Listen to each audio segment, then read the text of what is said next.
ఆహా, ఈ తార ఎంత రమ్యముగానున్నది. ఇంత ప్రకాశవంతమైన తార మునిపెన్నడూ చూడలేదు.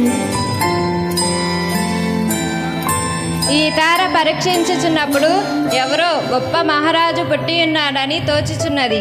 ఈ తార మిగతా తారలన్నిటికంటే ప్రత్యేకంగా కనిపించుచున్నది. ఈ తార పరీక్షిస్తున్నప్పుడు రాజు జన్మించనని తోచుచున్నది. మిత్రులారా, రాజు ఎక్కడ జన్మించినని మీకు తోచుచున్నది? రాజాగృహంలోనే జన్మించి తీరాలి మిత్రమా. తక్షణమే మనము హేరోదు వద్దకు వెళ్దాం. అటులనే మిత్రమా, వెళ్దాం పదండి. రాజాది రాజైన హేరోదు ప్రభుల వారికి నమస్కారములు. మీరెవరు?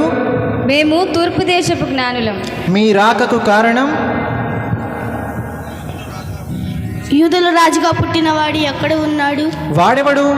యూదులకు రాజును నేనే కదా. తూర్పు దిక్కున ఆయన నక్షత్రం చూచి వచ్చితిమి మహారాజా. నక్షత్రం ఒకటేమిటి, లక్షల కొలిది నక్షత్రాలు ఉన్నాయి కదా.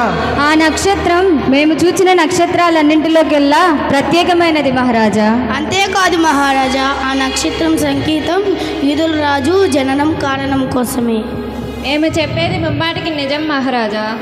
మంత్రి, ప్రభు వింటున్నాను. ఎవరక్కడ? సిద్ధం మహాప్రభు.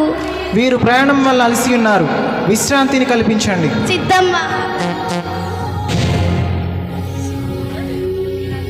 మిత్రులారా, యూదారాజు వార్త వినగానే కోటలోని ప్రజలంతా కలవరపడ్డారేమిటి? నిజమే, హేరోదు రాజు గుండెలు గల్లుమన్నవి. ఆ హేరోదు రాజుకు బహు అహంకారం కూడా.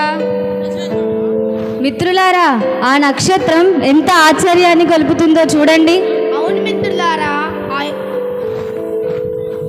మిత్రులారా, ఆ నక్షత్రం యొక్క చాతుర్యం ఆనందాన్ని, హాయిని కలిగిస్తుంది.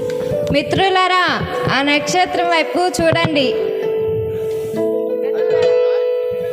అది మనకు దారిని చూపిస్తుంది.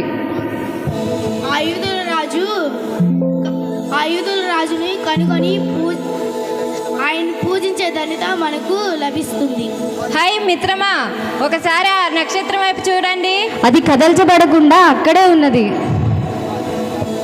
ఆయుధుల రాజు ఈ దరిదాపుల్లోనే ఎక్కడో పుట్టి ఉంటాడు. ఆ నక్షత్ర కాంతి కిరణాలు భూమిపైకి ప్రకాశిస్తున్నాయి. పదండి మిత్రమా, ఆ కాంతి కిరణాల వైపు వెళదాం. పదండి, వెళ్దాం.